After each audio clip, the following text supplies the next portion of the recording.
Yeah, I love to talk, film, discuss, to critique.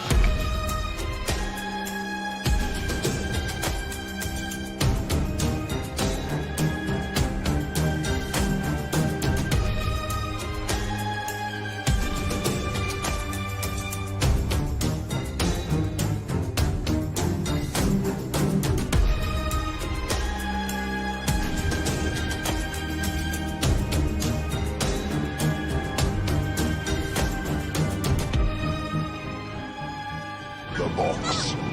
You opened it. We came. Yes, sir. What is up? What's happening, everybody? Welcome back to Blood Splatter Chatter here on a Thursday night at 8 Central Time to talk about Halloween 3 from 1981. I left it up to the viewers last week to vote on what we were watching. And originally, this wasn't even an option. It wasn't even on the list. But somehow it's still one. And we are here again to discuss Tommy Lee Wallace's 1982 classic, Halloween 3. First time viewing for Stu and Link. So what up, my brothers? What up, man? Happy to be here. Yeah. Get into this different Halloween, I guess. We'll leave it at that. I'm you know what, I'll be honest, I was a little because you had some interesting picks on that lineup last week, so I was like, I still want to cover some. I'll watch those on my own time. Dude, you know what's funny? After we went through them all, I'm like, bro, I don't think anyone even knew these fucking movies that I put out there. I realized that. I'm like, nobody even knew most of the movies, like Maniac and the stuff. I was I should have put some options that people knew instead of what I did. You know, because some of these gems, sometimes some of the best ones are ones you've never heard of, or it's not word of mouth. Which all of those are movies I hadn't heard of like 5 years ago. So that's kind of what I realized afterwards. Other than I think Children of the Corn was the most mainstream name in there. But Season of the Witch went out. I guess it is a little bit more well known. But I got I'm glad that it went out. That was a great viewing. Man, I don't know. It's hard to really decode or decipher whether I want to say this is one of my favorite Halloweens now, and I love that. I knew that going into it that this was kind of becoming a cult favorite, and I don't know if that factored into it. It was this is kind of a cool movie, as opposed to me just watching it. But no, I got to say I'm glad that this was picked. That's awesome. I'm stoked to talk about it too. It's kind of funny, just like what you're saying. It's a little like my relationship is. My viewing of the movie is so affected, and I hate to say this, by other people's opinions and just its reputation in the franchise and all that. When I was a kid, I remember seeing it back in the day. I don't know if I had heard that Michael Myers wasn't in it or what, but I don't remember loving it. I remember being like, oh, that was weird, and just not thinking much of it. And that was when it came out, it didn't do well. Stu, you were just talking about how it flopped at the box office. They only gave it a week in theaters, and it didn't do good at all. They almost tried to bury it. And it's got pretty low. It's like a mid IMDb rating and a mid Rotten Tomatoes score. And then recently, in the last maybe 10, 15 years, it's went from being where it was, people were starting to say, hey, this is kind of an underrated, underseen one. People should talk about this one more, to now in the last few years, I see it's one of the best. It's the best horror movie of the 80s. So now I feel like it's a little overrated. So now when I watch it, I'm half in my head arguing with those people. I'm arguing with Robbie, who's one of those people that says it's one of the best ones. But at the same time, I totally get that too. So it's I think it's somewhere in the middle of that. It was a little underrated. Now it's a little overrated by some people, but it's so interconnected with what its place in the franchise. And I got to do my due diligence. If you ever hear anybody talk about this movie, which a lot of you probably have, they have to say this. So I must go through the story of how it happened. Originally, Halloween was supposed to be an anthology series. Even part 2 was supposed to be this. I tried to look, and there was a bunch of entered in scripts and just never made Halloween movies that were all these different ideas from all spectrums of horror. But obviously the success of the first one, the success of Michael Myers, they had to make a part 2 with Michael Myers in it. John Carpenter purposefully kills him at the end of part 2 in what is supposed to be an undisputed he's dead kind of a way. He doesn't want to write this. He doesn't want to direct it. So they get Nigle Kneale, he's I hear his name mentioned all the time on these British horror podcasts that I listen to. He was like a big deal sci-fi writer back in the day. His biggest property was called Quatermass in the Pit, which I'm not even sure if it's a series or a movie, but I hear his name talked about constantly as being this sci-fi, kind of like a Doctor Who feel is what I get. Even when you hear the theme of this, it's got like very Doctor Who elements to it. But he wrote it, and then Tommy Lee Wallace, then John Carpenter got it, and he rewrote it. The studio wanted it to be more like a slasher movie, so he installed the slasher bits and all the kills and more of the gore. And then Tommy Lee Wallace took it after he was scheduled to direct it, and he rewrote it again. So it's Nigle Kneale, then John Carpenter, who's uncredited, and then Tommy Lee Wallace. And then after seeing it, Nigle Kneale says, take my name off that shit. This isn't the movie that I wrote. So you only see Tommy Lee Wallace is writing it, even though he's probably the third most important writer on the thing. But it's a long-winded way of saying this is how we got there to Halloween 3. But what up, Rogue? What up, Sal? What up, E? My brothers in the chat. What up, y'all? Being here, man. Happy to be here. I want to know, before we get rolling, you guys in the chat, you tell me, like, what is your favorite sequel in the Halloween franchise? What is your number one? And where does this one rank for you guys in the chat? But I just want to start there with you, Stu. How was I was about to say rewatch for you, but first time watch, super curious. What you think of it? It was all right. It's definitely different. I appreciate what they were going for in some elements, but I don't know. This one was weird. I'm gonna share what I said to you with everybody else on the show, bro. I feel like it's an indictment. Halloween 2 and 3 are an indictment of the American healthcare system. I mean, what is going on in these hospitals, y'all? Right? We got drunk doctors, no security, people coming in to get treated, getting murdered. I mean, it's right and left. But yeah, a lot of ass slapping and doctors groping nurses and whatnot. all sorts of wild shit going on. Get it together. The same, different day, same story. But yeah, I don't know. This was I think this was a noble attempt at doing something different, but it just, I don't know. It didn't land for me. That being said, it still had a lot of redeemable elements. I thought it had a bunch of different cool kills and some nuanced performances that I appreciated. I like what Carpenter did with the score and changing it up and but keeping it electronic and true to his name. So there was a lot of things I liked about it. But there's a lot of things I didn't like about it at the same time. And I think they definitely dropped the ball when you look at, I guess, like, hindsight's always 20/20, but in between, like, 2 was great to me. Obviously, I watched that last week.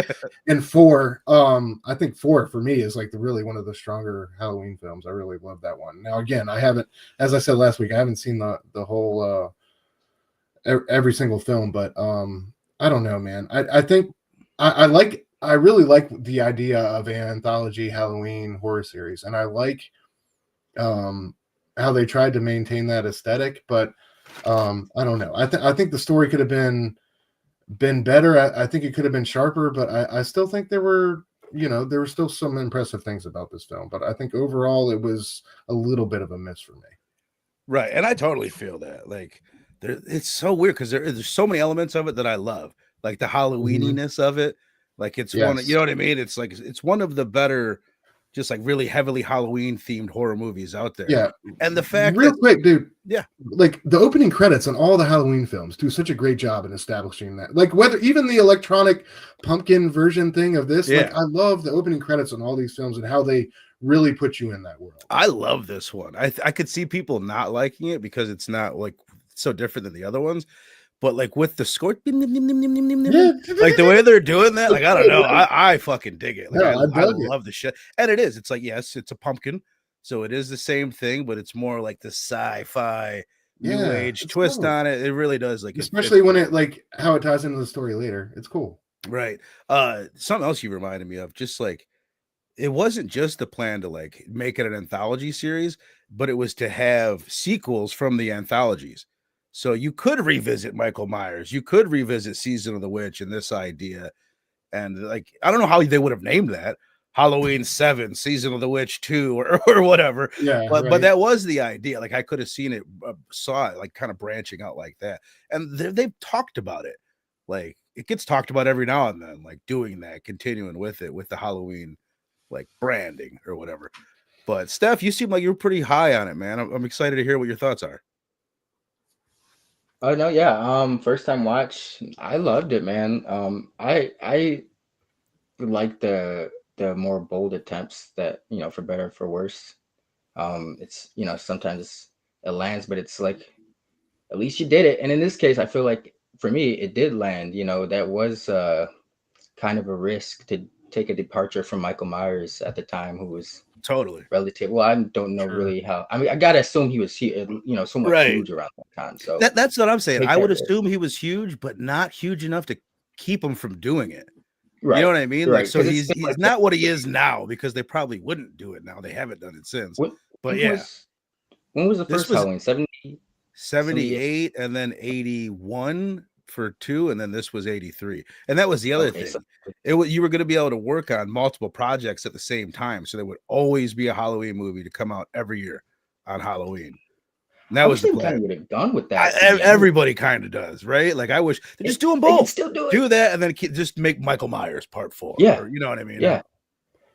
Eventually, we're going to get a movie or a series just called Michael Myers. You know, I think like I wouldn't mind if they started like well, we'll get into this, but remaking this one. You can just have the spinoffs called like Halloween such and such subtitle, while Michael Myers has just become his own thing, kind of like. Right. Well, I don't know. Jason's never really done that, but yeah, no, I love this one. I feel like it was I mean, as compared to 4, the juxtaposition is like you can feel Carpenter's DNA on this one. You know, like this feels like a Carpenter film. I could say, because you said that to me before, and it had me thinking 2's like that too. He didn't direct 2. He directed a couple scenes in 2, but you feel his presence. It feels more like they were trying to make it feel like Part 1, which feels more like a 70s movie, where when you get to Part 4, it's like 88, I think, and it feels more like an 80s slasher by then. You can't kind of avoid it. You know, and to me, like, I feel like this feels like this just oozes 80s coolness. You know, it's 82, so it's early on. And I feel like the kills were a little bit more brutal compared to 4. Like, by the time we get to 4, that was the problem for me. It was like it had some cool themes going on, but like a lot of those kills were tame, you know, they weren't too much. Like the boyfriend bit where he's fighting him on the fucking stairway is a little corny, you know, like there is some cheesiness in this film, but that's like one of the perks of like early 80s films is like there was like this balance of like cheese and coolness, you know, that it got really bad towards the 80s, you know, early 90s, where it's just kind of more corny. They showed a lot more the first like 3 or 4 years of the 80s. And then you're right. Like I always think of the Jason movies, but once you get like to 85, 86, everything, it's just he's quick in and out. You don't see shit. They did linger on some stuff in this one, and they're killing kids. Like, I don't know if this movie would have got made in 1988. I don't know. Oh no. I mean, even though 4, that, you know, I didn't see the twist in 4. I was like, oh shit, she turned into a little killer. Yeah, you know, there is that. But no, I thought this one, I really appreciate this one. I thought it was a cool idea, a very bold attempt. I like the whole theme of it's still Halloween, but it's like playing with different aspects of Halloween. Now I know we'll get into it, but later. But you said it, but I guess you said you agreed when we asked about the remake. But I guess I had to ask you, Stu, could you see this one being remade, or would you want to see this one like remade? Or yeah, for sure. I think it's definitely got a lot of solid elements there. We're like a good remake. You know, remakes are so touch and go, man. I feel like you do the right thing with the right property and something original, and all bets are off. So yeah, I definitely think there's a lot of like cool and original elements there to warrant a remake. Totally, I would definitely tune in for. This is almost the thing I hear people say all the time is, why do you keep making the beloved horror classics remake the ones that didn't work as well? And this one has become a beloved classic, but there's a shitload of bits of it that didn't work that could be done like so much better. Here's my biggest change. If it gets remade, for some reason I keep on envisioning animated, but just follow along and you'll see why. Instead of it just killing the kids, you put the mask on. Spoiler alert, you put the mask on, you watch the commercial, it kills you. That's all it does. It's like, okay, we could have just shot the kids. Like, why do we have to get so creative with it? What if it kills the kids, then fucking reanimates the kids. And then the Yes. villains in the movie are all these kids wearing these iconic masks, running around, fucking like that's a movie. That would be badass. Yeah, I thought it was going to go in the direction of 4 when it was originally with the mind control. You know what I mean? I thought it was going to turn them into killers. So I'm definitely down for that. That would be so much more badass. It I would. wanted to read real quick. Chill saying, take the name Halloween out of this movie and it's just 80s schlock. That's a question I hear posed all the time. What if this was just Season of the Witch? People would still be like, where's the fucking witch? But you know what I mean? It wouldn't have all the baggage that it has. Says, hate the song, love the movie. Holy shit, that song. Had you guys heard that song before? Stu and Lake? I had not, no. Yeah, you'll never stop hearing it now. It'll never leave. It was a catchy jingle, bro. It reminded me of like those like old 50s, like I don't know, just very simple, but like you said, it's an earworm. It gets stuck in your head. Does everyone know what it is? What that it's song London is? Like, yeah, I love the story. It's London Bridge, and like it's the what's his name? The Wallace is the director. It's his voice, like super slowed down, or it's right. It's the director, the producer. Yeah, and like I think I forget who the female producer was on it that like suggested, oh, that's Deborah Hill. Deborah Hill is Deborah. Yeah, it was just like, yeah, we can use that and not have to pay for it. So that's what we're doing. Right, I heard it like fucking 150,000 times before realizing it was London Bridge. London Bridge is falling down, falling down. It's just sped up a little bit. Yeah, it's so funny. And I'm like, I love the silver shamrock like cherry on top. You know what I mean? But yeah, it took me a minute to make the silver shamrock. Yeah. Let me pitch you guys. What up, Allison? As appreciate you being how here. I would integrate Michael into this. All right, if they did a remake, because I kept thinking about that. Like, you know, you could still have this kind of been focused on different aspects of Halloween without it being Michael Myers centric, but still including him. Like, so say the whole corporation, witch dudes, warlock dudes, whatever, they're still trying to go through their master plan. But instead of the doctor, like what if it was like Jamie Lee Curtis or her daughter or something like that, and she's fallen into this web, and Michael Myers has come to that town to like find her. So he's like thrown into the mix because he's really hunting her, but she's like deep involved with this shit now. So so towards the end, I was imagining like, what if it was her there? So Michael Myers shows up at the compound, and I guess it wouldn't be too scary because it kind of get like a little action packed at this point. But you know, you got Michael Myers just raiding the compound, killing all those wizard dudes. Well, and shit. it could be like instantly. I think of Child's Play 2. You've got Michael Myers in the factory, or fucking Terminator 1. There's like, it's a pretty popular setting for the end of a horror or an action movie. Put him in a factory, something industrial. Fuck, now that I say it, Terminator 2 as well ends in a different kind of, not necessarily a factory, but a steel mill or whatever the fuck that is. Yeah. Sal saying they could have connected it to Michael Myers' mask. That's where I was going to go with it. Like maybe it's the template for all the kids' masks. There's a theory. Like you see, first of all, I always thought it was so fucking cool when I was a kid. They're like, oh my God, on TV, you see Halloween. Like that was like, it is cool. That is cool. Like, it's like early multiversal stuff. You know what I mean? It's like meta, or like, you know, it's one of the first versions of that. I always credit Wes Craven's New Nightmare for blowing my mind with that. They really focus on it, but this is the other one that I was like, holy shit, that's so wild. But I guess like there's a bit where you see the commercial at one point in the movie, and just right before it cuts off or the screen cuts away, you see Michael's mask in the commercial, implying that Silver Shamrock is the maker of Michael's mask, which could be the reason why he's super powered. Right? There you go. Yeah, that is cool. Now we're talking. Can I give my favorite little like secret fact of the film that I found out? They do when it's curfew time, right? That's Jamie Lee Curtis's voice on the loudspeaker announcing curfew. Yeah, that was like I thought that was super cool. You know like, what? That's like her only appearance. But I've heard that tie the universes together. I've heard that a bunch of times, but I've never like noticed when I watched the movie. I was like, shit, I missed it, or I forgot to listen to it. No, it doesn't ring out like that. The voice didn't stand out to me, but that scene did for whatever reason. I was like, why are they announcing this? A curfew. Like, the military style, like. That really had me thinking like some of the themes of the movie would be like, I mean, there's all sorts of different themes, but like part of it is like this idea of isolation and like having like one true leader you get like culty and shit. It's like all of a sudden you're going to bed at 6 o'clock because somebody tells you to. Because Colonel Cochran or Colonel Cochran, bro's like, we got a really good ER in the factory. It's like, all right, bro, go all the way. But that made me think of just like it was like such a family unit, like Carpenter's crew, Carpenter and Deborah Hill, his wife. They were the two producers of most of these movies, and they were big into like reuse of the same people, same cinematographers, same actors. And I wanted to go through Dean Cundy's. Some of his films, not nearly his filmography, just some of his big hits. He's the cinematographer of this. And I've heard people say John Carpenter is 50% Dean Cundy. Like people that are kind of naysayers of John Carpenter or think he's rated or whatever. Like Dean Cundy is just like, he's such a huge part of it. I've heard him say that pretty much he's responsible for everything you see in camera in Halloween. That's just something Dean Cundy's mentioned. I'm like, well, that's a pretty big fucking deal. Yeah. He's done. This is just some of his biggest hits, obviously, is Halloween. And then he did The Fog, which what made me thought of that is Jamie Lee's in that. Tom Atkins is that. Dean Cundy's you know what I mean? Like it's like a little family unit.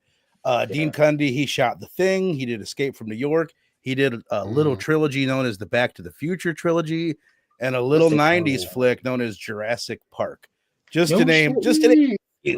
So this is, again, we're talking like he was a cinematographer for all those films. Yeah, this is one of the biggest shapers of our of the look of our childhood and what. Bro, like the Back to the Future Jurassic Park, like that's epic. That's two different generations you're touching. Like that's right. That's like. He's like the Aerosmith of cinematography. Halloween. Yeah, that's crazy. Why do you keep trying to insert Aerosmith in there?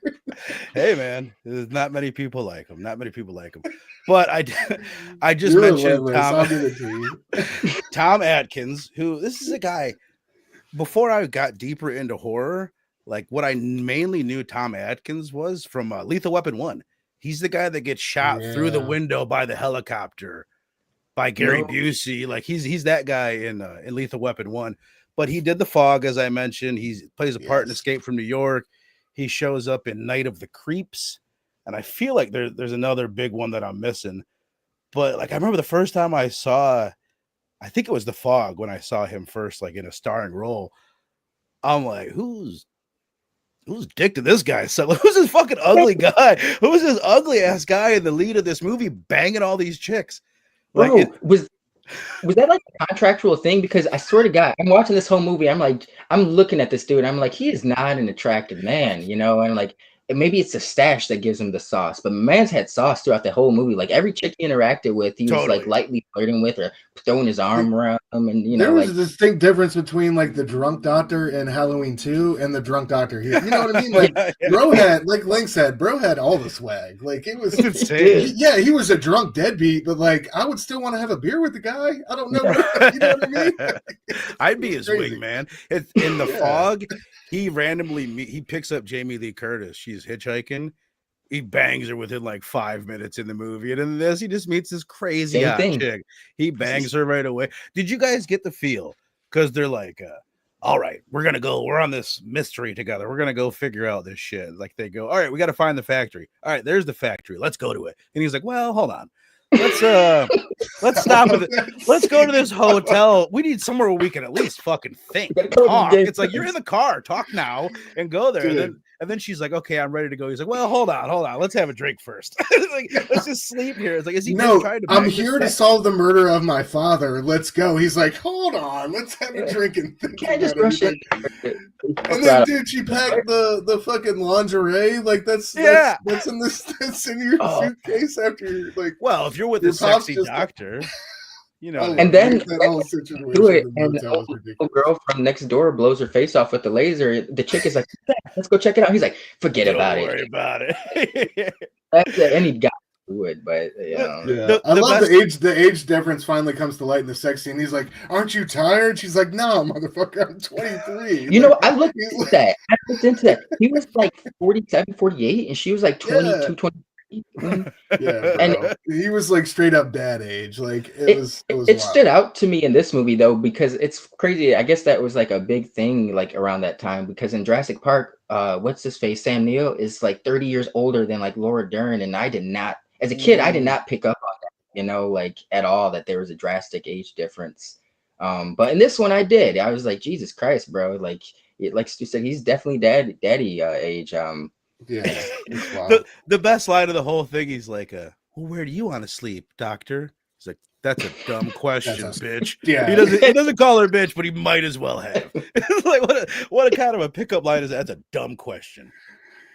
Yeah, I just love like when they're in bed together and he's like, aren't you tired? She's like, no. And he's like, you're old enough, right? Like then it's at that point that he decides like make sure everything's like a legal situation. It was a different era. Things were very it was, you don't even question that till like 2 hours later, three sex sessions later.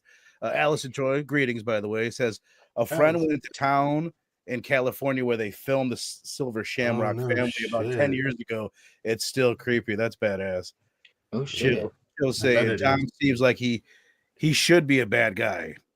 Seems like he should be a bad guy. I don't know. Maybe it's his mustache. The thing is, like, if you see him like in interviews, he's like the coolest dude ever. You totally get the most gregarious. And like I saw a making of where she said that was her first sex scene. I think in her only sex scene that she's done in her film or whatever. And like how like comfortable he made her feel and whatever. And I feel like they definitely gave the role of a scumbag to like a guy who was a genuinely nice person. Yeah. And that's why it's kind of curved a little bit. Yeah, totally. You don't feel like his nefariousness as much. So I agree. Yeah, because even if this, like, you know, I'm standing there looking at it because I'm like, you know, sometimes there's just dudes, you know, that you're like, how? Like Pete Wentz, or not Pete Wentz, but Pete Davidson is, you know, he's like one of those guys where I'm like, how? And Tom Atkinson's, you know, I'm just like, how is he getting all these chicks? He's not particularly handsome. He's friends with the writer. Maybe it's a stash. Maybe that's but maybe it's his cool aura, like you guys said, like in interviews and shit, he's naturally cool, so that shit just oozes off, you know. I've seen him answer this question before, and he's like, he thinks it's funny too. He's like, I don't know, maybe I'm just such a fly guy or whatever. Like he knows. He knows it's a ridiculous situation.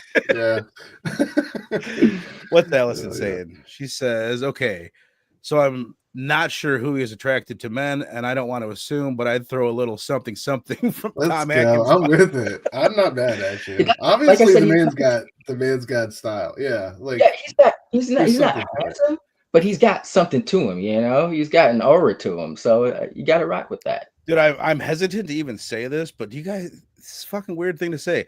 But like some people have the facial features of a lion.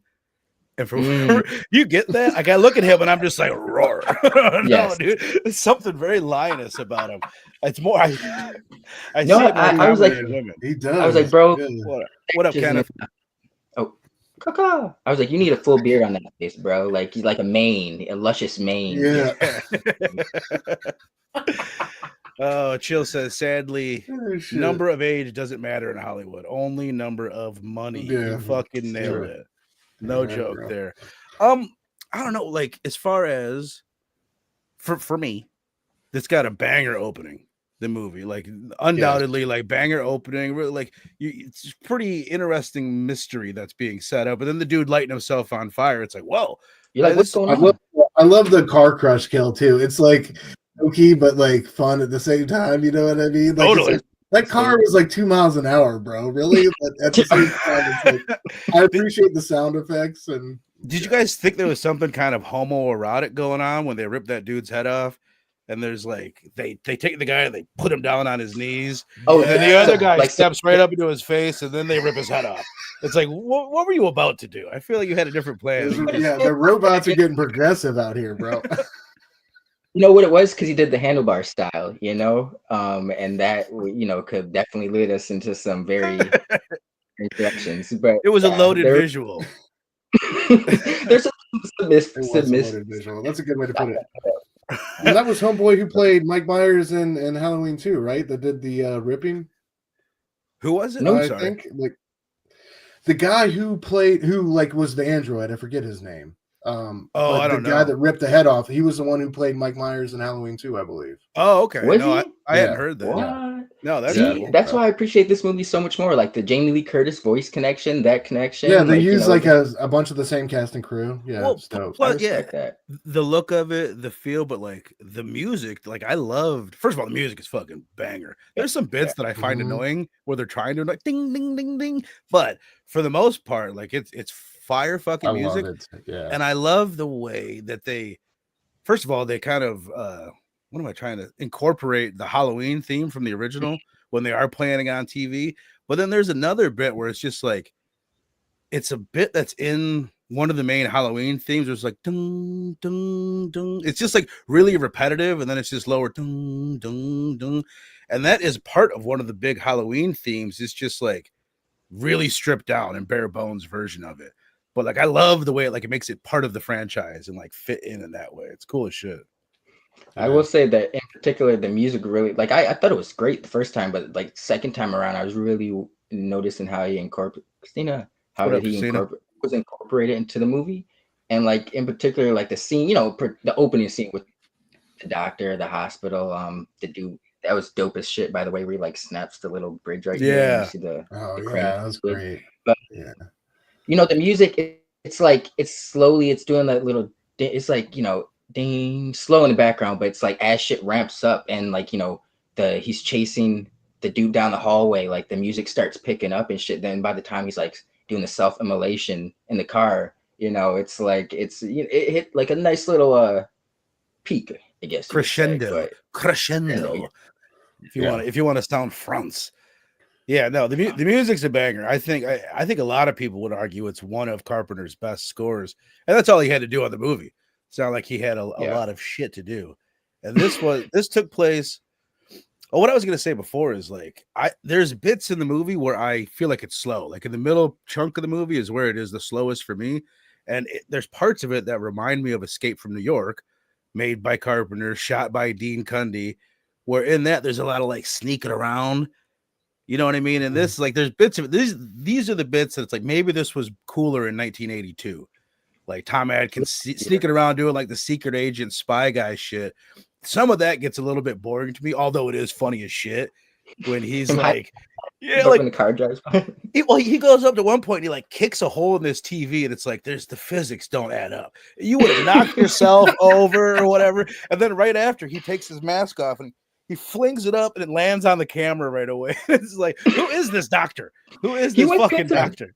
007, bro. Like towards the end when he's like, you know, I was like, oh, you smart motherfucker. Like when he went to the rafters and he's sprinkling the coins over the scientists, and which was dope. Yeah, that was dope. But I'm like, you're a MacGyver type. Like, and he's an alcoholic. Like he's been tied up for a few hours. Like at this point, he's like, fuck this. Like give me a bottle, and then we'll come back and take care of this shit. But he's sneaking around like he's Agent 47 and shit. Like he's Hitman, and he knows how to turn all the TVs on and shit. Like there's a lot of. I love when he slides under the thing and he knows all the buttons to push. Right? It's like, all right, sure. And he knows to go up top and dump the box of receivers or whatever. It's like, sure, let's just go with it. Why not? Dick Warlock is that actor that played Michael in part 2. The other silly thing is like, first of all, the whole premise is fucking crazy. Like the premise of part 1. Crazy person escapes mental institution, kills random people. Part 2, you turn out random people aren't so random. It's his sister. He's still killing people. Part 3, there's this secret substance that's on the Stonehenge and shit that comes from sacrifices thousands of years ago, from sacrificing many children and animals. And it now like has the power harnessed inside of it. And you can just touch it and rub it on to that silver shamrock thing. And it does the whole, everything it's supposed to do just from that. It's like, okay, we'll buy that. He's a functioning alcoholic. Yeah, that's true. There is a difference between, not to make light of that. See, like there is people can unfortunately be functioning alcoholics. True. Or functioning potheads. That's true. Yes, Sal. This is a question I meant to pose to you fellas. Do you guys like another British influence that I felt like? Definitely Willy Wonka. I want my Halloween mask now, Daddy. Like, not that the kid was that bad, but just that family. going there, like that whole thing gave me Willy Wonka vibes. Give me a some Augustus tour Gloop, of your factory, some Augustus Gloop energy. Yeah. Yeah. 100%. That would have been dope though. If the kid went murderous inside that room and like the parents were trying to get out, you know what I mean? And he was just like slashing. I mean, not to say like the practical effects and all of that scene weren't cool, but I think like you said, Vern, if the chip had turned the kids murderous, I think it would have been a cooler twist. Right. Speaking of goofy, like that scene, it kind of reinstates how goofy it is. Like not like you said, it would have been cooler, made more sense for the chip to turn the kid into a murderous Michael Myers person. But instead, it liquefies their face and somehow bugs come out of it. Yeah. You know, like, where the bugs coming from? Only because like that's part of that. I think like this is really stupid, but it's way cooler than it is stupid. But it is fucking stupid. Yeah. It's like, oh, that's cool practical effects. Like, is it? It's just a bunch of bugs and a mask and a snake, but it is cool and super effective. Like in a lot of ways. I think they should have let the mask like get off the face a little bit more, because I know they made a sculpt of that kid's head and like, you know, did the whole 9 yards. So I think they should have let it breathe a little bit more. Or even just imagine if the kid was running around a little bit more. Yeah, they could have lingered on him struggling before but then again, it's a kid.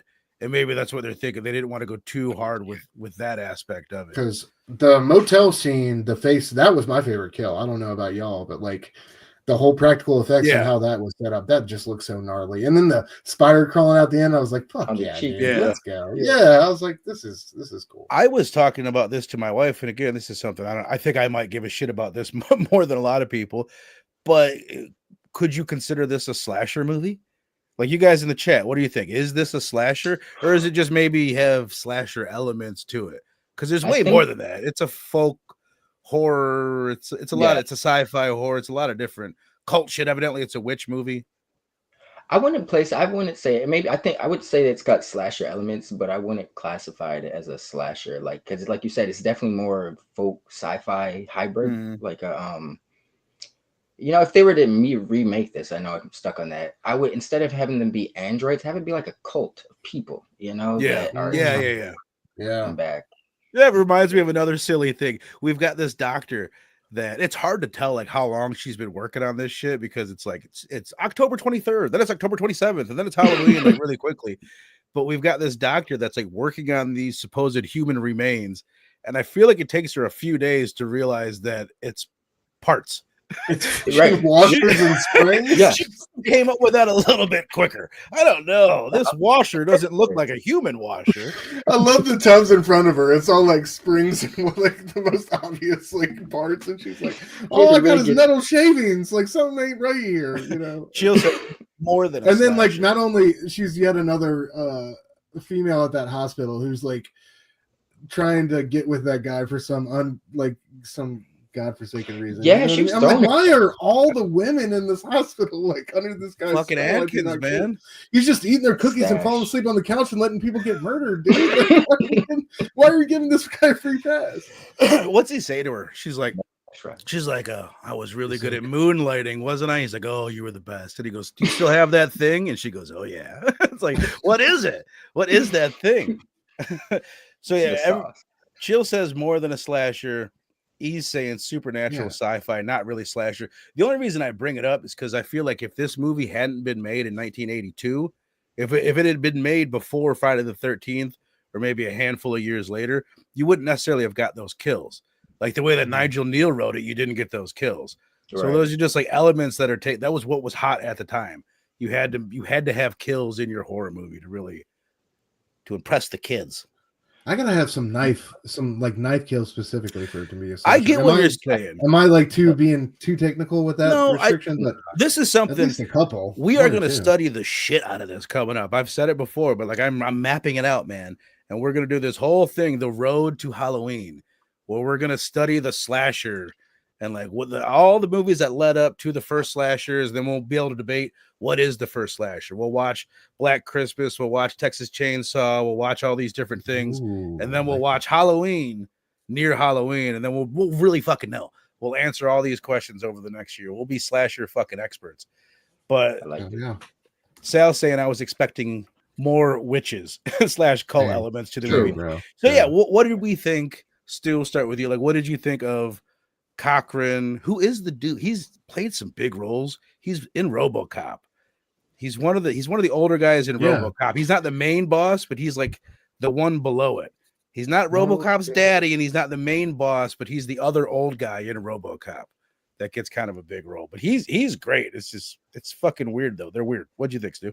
Yeah, I think it could have like you said, he was fantastic. I loved like all the screen time we got with him. But I think we could, if they had some more human elements in that cult, like aiding the androids or some sacrifices or something, or like some crazy people going all out, I think that would have added to the effectiveness of like the whole witchcraft type of thing. Because I don't know, and just like the whole thing with the Stonehenge was like, why did you move the whole stone into this like warehouse and you're like just chipping away like a you wouldn't believe how they did it. You wouldn't believe it, Stu.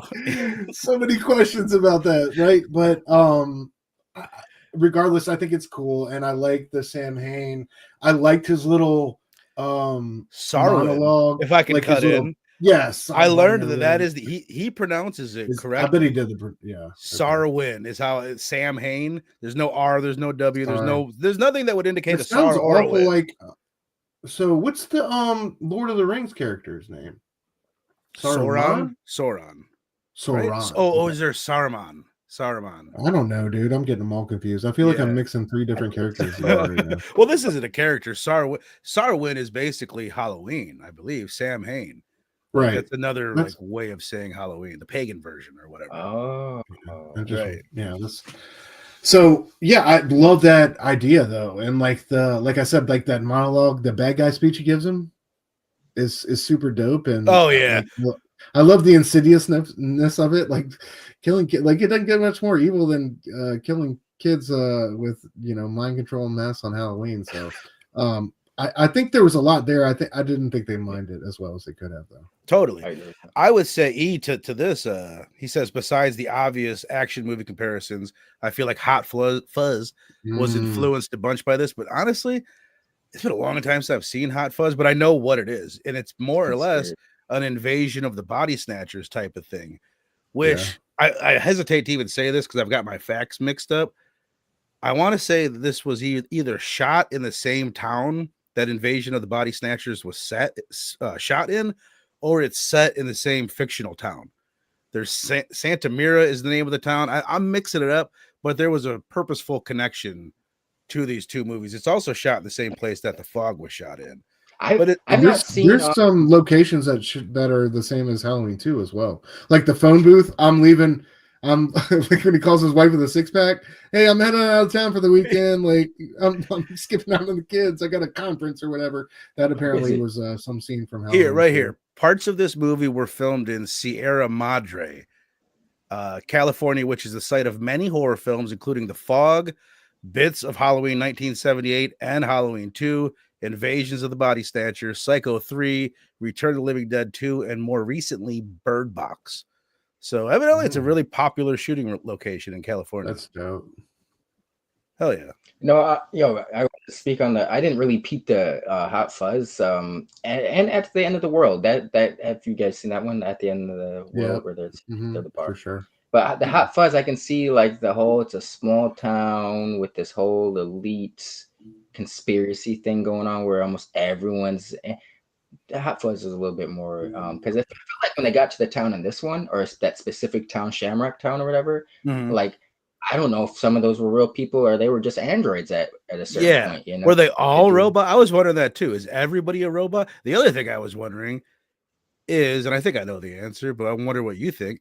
At what point does the girl, is she a robot the whole time, or do they just swap her out? You know what? That is a good question, and it's hard to answer that because it's like she could have been a robot the entire time. Because why the fuck I was bang Tom Atkins right away? That's ridiculous. It's the only thing that makes sense. Her dad was just killed.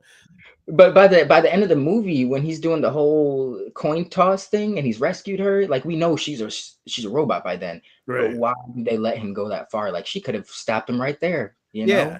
Well, it's the other thing. I was like, when he sneaks out, he throws the mask up on that camera and he's out right away and he's found her. She's unguarded and he's taken her away. It's like, oh my God, this is way too easy. But it's like, okay, they wanted him.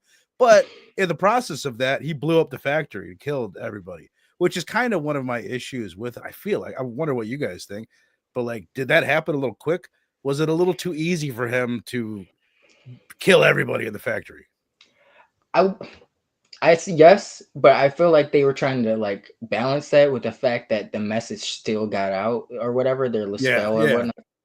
But yeah, I do agree. Like the whole fact, I'm like, Jesus Christ, like this dude set up they've moved those fucking mysterious rocks without anyone noticing. They're killing people left and right, and the androids. But this one functioning alcoholic doctor is the one that throws a wrench in you guys' big scheme, you know, and just brings the entire operation crashing down overnight. Like, it was a little easy. Yeah. And then they did get that little fake out ending with, like we mentioned, the fembot at the end, who you think he's taken her down like 3 times. It's like, you forgot my arm. It's like, headless, no problem. That was cool. It reminded me of Austin Powers a little bit. Oh, you know, when he's Elizabeth Hurley. Oh, totally. There's a lot of Austin Powers in this movie because of that's what I'm saying. Like it has, and it's something I was gonna ask you guys about. I guess we can touch on it before we rate it, but just like the mystery aspect of it. Like that's this whole, like, it's like a secret agent movie in a lot of ways, but with this guy at it. But like he's kind of stumbling into some of the information. Yeah. But I don't know. I guess that's the part of the movie that I'm checked out the most of. I don't know if I have any opinions on it other than that it seems like it all comes together fairly easily. But I don't know. What'd you guys think of like the just the pace and the mystery section? I liked the oh, my Siri popped up. I like the idea of the mystery, like, you know, establishing it early on in the film. You're kind of like, what's going on? What's this whole connection thing? I like the fact that he kind of responds to it. You know, he's a little too invested, but you know, I'm glad this wasn't like people just walked in the hospital and killed people. Oh, back to work, you know, type shit. Yeah, I didn't think of that till you just said that. It has, we've talked about this before, all those Italian giallos, and it's like something you need in these mysteries is you need somebody to witness a crime and then become obsessed with it. Yes. I can almost believe it because it was so crazy and the chick is so hot that he's like, yes, I'll go with you. Let's check it out. Let's look into I think this. that he was trying to get a lay and was like, you know what, you know, this is my hospital at the same time. God damn it, I'm gonna. It 100% factors into it. Like he clearly is trying to get laid. Like I feel like that's his whole. Yeah, she like the first time she comes in. Oh, everybody told me I could find you down here at the bar. Like how does everybody at the hospital staff know like he's down at the bar? And then like of course like he grabs her before she takes off there. And, you know, something happened with your daddy. I didn't tell you everything. Wrist grab that did talk. Maybe it's because I love that he never tells her your dad basically died because I was half drunk and ate cookies. Right. I woke up screaming and your dad had his eyes poking. So my bad. But before we rate this, I'll give an over under. Let me think. You guys can both place your bets right now. Over under, I'll set it at 13. How many times do we hear that fucking song? Over or under 13? It's like every fucking under. It's like barely under. Over. I'm 13. going over. It's fucking 14 times. And I don't know if that counts the 2 times that we hear characters sing it. Like I feel like it doesn't, because there's a couple times that characters just go through the whole thing. Happy Halloween. It's like Jesus, and we hear it like 4 times in the first 4 minutes of the movie. Like, yes, that's true. I like that they comment on it. He's like, this fucking commercial. Oh my god! Every 5 minets, it's like, yes. Like the post-coital, like on the alarm clock radio. This fucking song. You know, I guess kind of. I don't know if it was too forward thinking, but you know, the whole idea of like manipulation through like media and shit like that, like, you know, was a. Totally, yeah. Well, and consumer, that the thing you're gonna hear the most is like consumerism, which is so common in 80s horror. But like there's definitely some comment on that. That's what like Cochran is giving his speech about, is people have lost. It's basically something you would hear about Christmas. People don't have the Christmas spirit anymore. They forgot what the holiday means. It's like we're supposed to be killing children. Like, okay, Cochran, not buying masks. It's like you have it all twisted. Do you think it had any ties in with like Halloween 4 and that Sam Hain energy though? Like, do you think it was? I have no idea. Do you think that's what they were trying to go for? Like, I don't know. I wish they would have kind of tied it in. I don't know, because they did in a way. I don't remember the exact lore in Halloween, but it is some weird shit where there's this ancient cult that Michael Myers. I've never understood the relationship between the cult of Thorn and Michael. Like, is he supposed to? You know what I mean? Is he like worshipped by them? And I just watched these movies 4, 5, and 6, and I still don't know exactly what it's about. Slasher Fred, you old son of a slut. What up, brother? Said also, did you know that this movie was originally going to be part of an anthology series? We did know, my friend, but thank you for we said it at the beginning. So now maybe people that weren't here at the beginning know. But yeah, we said I wish it would have went that route, and I still wish they would go ahead and do it. I don't know why I keep thinking do it animated. I say that all the time. Like, I want to see an animated remake of this movie with these masks. It would just like fit cool. Like, what kind of animation are we like talking? old school, not like you know what I mean, 3D animation. I want to see it look like 80s cartoon, but updated. You know? Okay, animated horror would be super dope because you can get gnarly as hell with it. You know what I mean? Yeah. Right. I wanted to touch on what Sal said about the ending. What did y'all think about the ending? I heard originally that our man was yelling into the phone about, you know, turn it off or whatever, and that there were children's screams as the credits played. But they took that out because it was too dark and whatever, and they didn't want to have that as being. I know they. What did y'all feel about the ending? Did you like it? Did you look? Link, you go ahead first. The ending was a little bit of a miss for me. Just a little bit. I get what they're going for, but like when we were discussing earlier, when we factor into the whole point that everything with the whole factory and him bringing their operation down came a little too easily, and then it's like. The outcome is this, but we don't. I don't know. Like, I don't think the payoff was there. I think it was a little bit of a miss, but I didn't hate it. You know, but I definitely think it could have been a little bit more poignant or stronger. I mean, it could have been stronger. There's a lot of bits. I don't know. I could say this about so many 80s movies.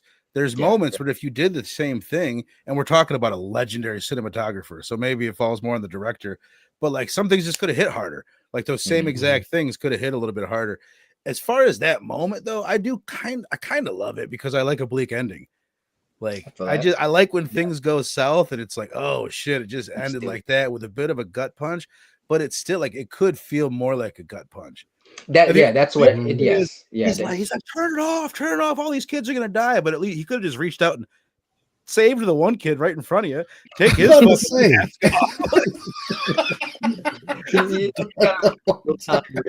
It's like, but fuck this family that just pulled into the gas station. Like, I love it. He's freaking out. He's telling the one guy there, the gas station attendant, like, they're gonna kill all these people. Yeah. It's a matter of life and death. And he's still handing out candy all friendly. Yeah, bro's giving out candy like, man, this white dude is really fucking excited about something. Like, maybe I should pay attention to him. And I love that at the beginning too, when he like, this is just a sign of the times, I feel like, right? Like, he drops the white dude at the hospital. He's like, look, I didn't touch that motherfucker. And then, like, they're taking him back, and you can see him looking back and running away. He's like, the guy's like, he's going to kill us all. He's like, well, I'm fucking out of here. That dude, like, if I had a character, my favorite character, it's my man from the gas station. Like, he was just trying to stay the fuck out of the way the whole time, and I'm not mad at that. That's great. Shit is always lining up on my doorstep, bro. I love that he lives too. White people won't leave me alone. He makes it all the way to the end. Yeah, he makes it through. Hopefully the snake didn't get him out of old boy's face or whatever. You say 2 channels in 1982 was like 67% of the TV available. Though Tom Atkins. Yeah. So did he save some lives? I would assume he saved. Well, you think about it, it's going to be the same shit. Just like we see what a normal kid would do. They're going to be right in front of the TV. Yeah. They're going to be sitting there and they'll just go to the next one. So I would assume like there's some. All right.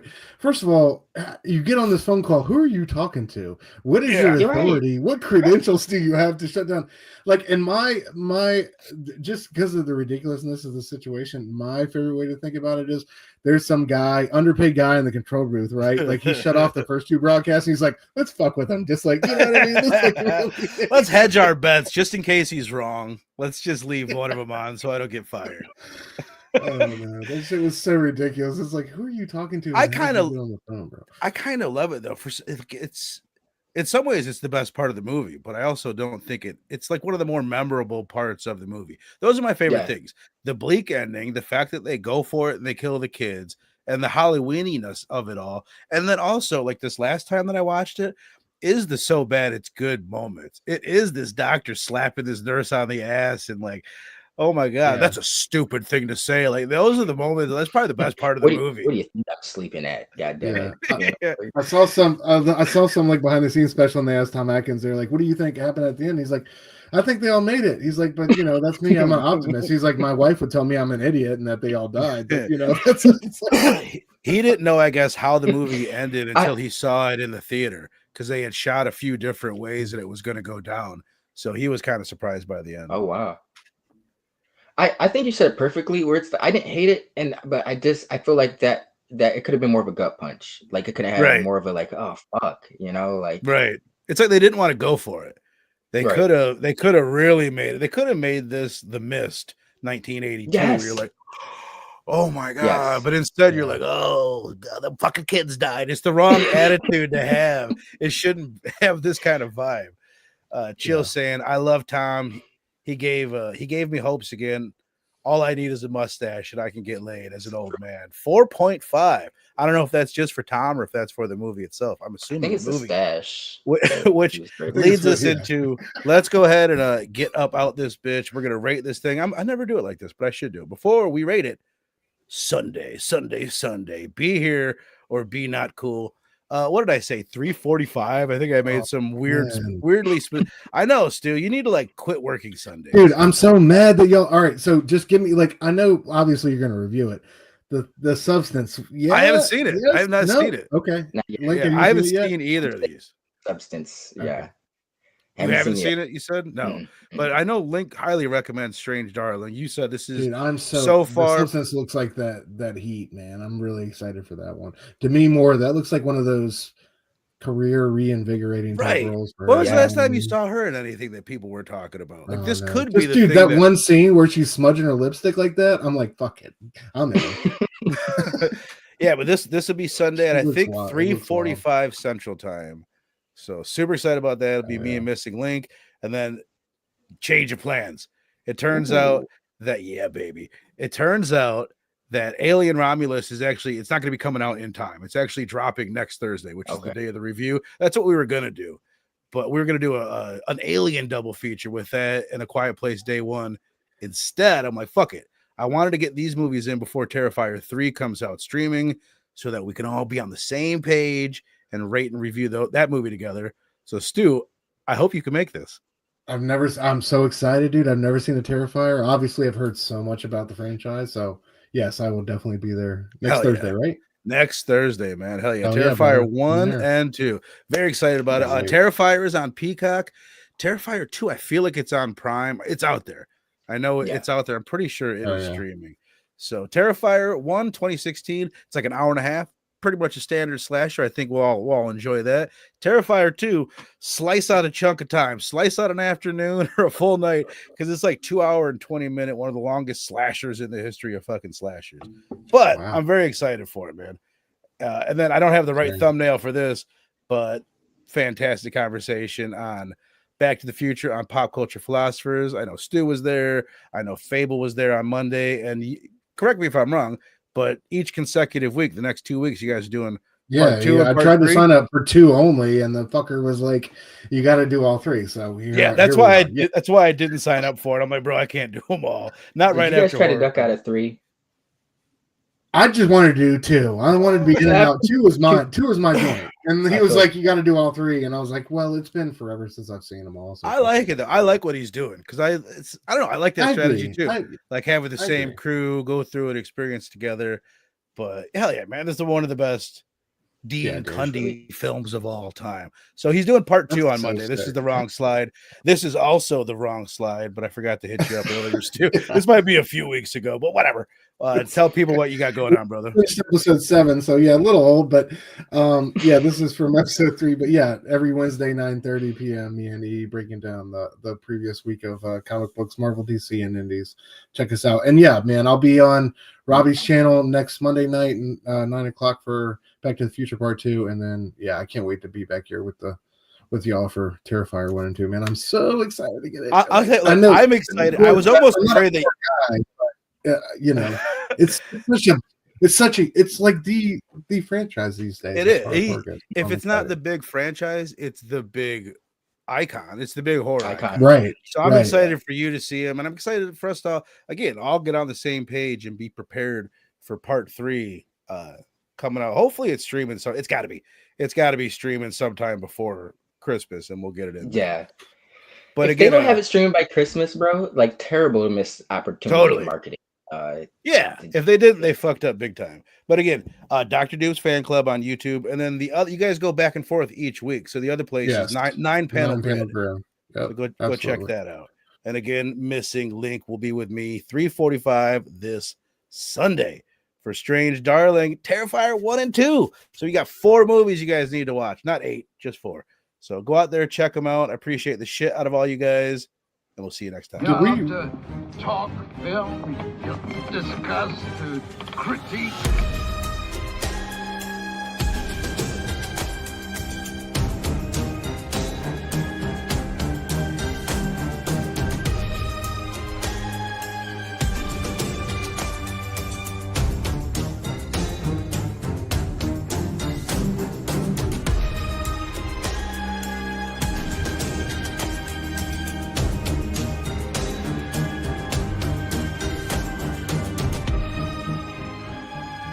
The box.